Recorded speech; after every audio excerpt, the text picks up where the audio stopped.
अस्सलाम वालेकुम। आप ये वीडियो advancedcs.com से देख रहे हैं।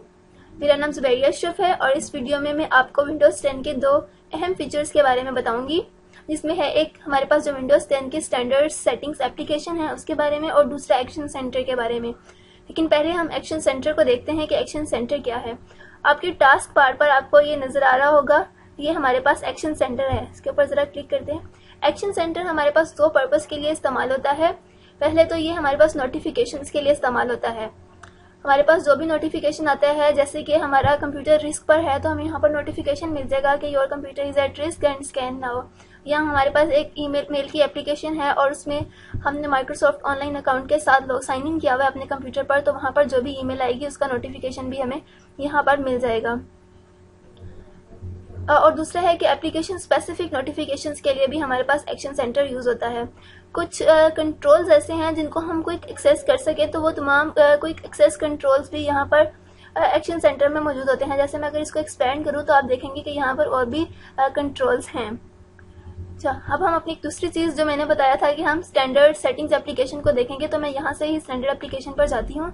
योर सेटिंग्स के बटन के ऊपर क्लिक करके मैं यहाँ पर मेरे पास सेटिंग्स की एप्लीकेशन ओपन हो गई है, जिसमें मेरे पास ये बहुत ज़्यादा बटन्स हैं जिनमें कुछ सेटिंग्स की ऑप्शन है। अगर मैं इनमें से क्लिक करती हूँ सिस्टम पर, तो मेरे यहाँ पर बहुत सी ऑप्शन आ गई हैं, जिसमें मेरे पास सिस्टम की सेटिंग्स है। जैसे यहाँ पर डिस्प्ले है तो मैं अपना डिस्प्ले चेंज कर सकती हूँ सिस्टम का। जैसे यहाँ पर मैं ओरिएंटेशन चेंज कर सकती हूँ। अगर मैं एडवांस डिस्प्ले सेटिंग में जाऊँगी तो आप देखेंगे कि आप अपने सिस्टम की रेजोल्यूशन, स्क्रीन की रेजोल्यूशन यहाँ से चेंज कर सकते हैं। अब मुझे वन स्टेप बैक जाना है तो मैं इसका यहाँ पर क्लिक करूँगी। बैक जाने के लिए मेरे पास बैक चलेगी। यहाँ पर कुछ और ऑप्शंस भी हैं, जैसे हम नोटिफिकेशंस एंड एक्शंस पर अगर जाते हैं तो हम ये देखते हैं यहाँ पर क्विक एक्शंस की आप ऑप्शंस देख रहे हैं, जहाँ पर मेरे पास ये 4 ऑप्शंस हैं। और आप ज़रा नोटिस करें कि यही 4 ऑप्शंस मेरे पास यहाँ पर एक्शन सेंटर में भी हैं। अगर मैं इसको करूँ कोलैप्स तो आप देखेंगे कि यही 4 ऑप्शंस मेरे पास यहाँ पर भी हैं और यही यहाँ पर भी हैं।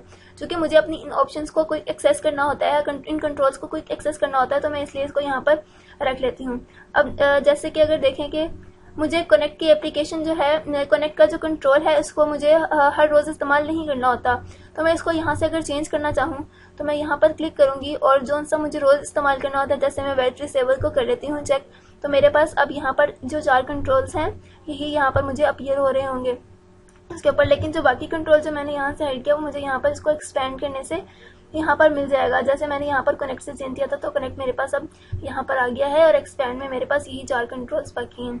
इसके अलावा मेरे पास कुछ और भी ऑप्शंस हैं जो कि एक्शन सेंटर्स की है। जैसे मैंने बताया था कि आपको ऐप के नोटिफिकेशंस वगैरह के लिए एक्शन सेंटर यूज़ होता है, तो ये उसी की ऑप्शंस हैं।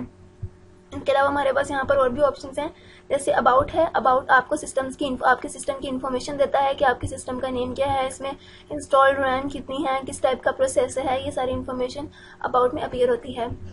देखते हैं कि सेटिंग्स को एक्सेस करने का एक और तरीका भी है। जैसे कि अगर मैं अपने स्टार्ट बटन पे क्लिक करती हूँ तो मैं यहाँ से भी सेटिंग्स की एप्लीकेशंस पर जा सकती हूँ। यहाँ पर भी मेरे पास सेम स्क्रीन ओपन हो गई है।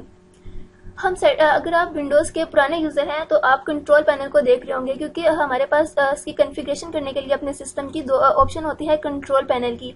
बहुत से विंडोज़ यूज़र जो हैं वो कंट्रोल पैनल को यूज़ करते हैं अपने सिस्टम की कॉन्फ़िगरेशन को करने के लिए।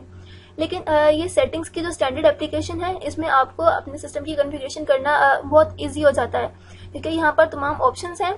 इसको आप क्लिक करते साथ ही अपनी कॉन्फ़िगरेशन को चेंज कर सकते हैं सिस्टम की।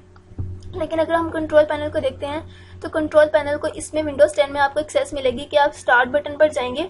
यहाँ पर अब आपने बटन को क्लिक नहीं करना है और ना ही आपने कीबोर्ड से स्टार्ट बटन के ऊपर क्लिक करना है, बल्कि यहाँ पर आप राइट क्लिक करेंगे तो आपके पास यहाँ पर मल्टीपल ऑप्शंस आ जाएंगे। इसमें से यहाँ पर एक कंट्रोल पैनल भी है, तो यहाँ से आप कंट्रोल पैनल को एक्सेस कर सकते हैं।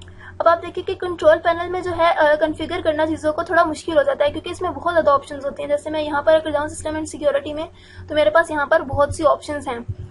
अब यहाँ से ऑप्शंस को ढूंढना और इनके अंदर जाके अपनी चीज़ों को कॉन्फ़िगर करना मेरे लिए थोड़ा मुश्किल हो जाएगा। इसलिए बेहतर है कि मैं विंडोज़ 10 की स्टैंडर्ड सेटिंग एप्लीकेशन को यूज़ कर लूँ अपने सिस्टम को कॉन्फ़िगर करने के लिए।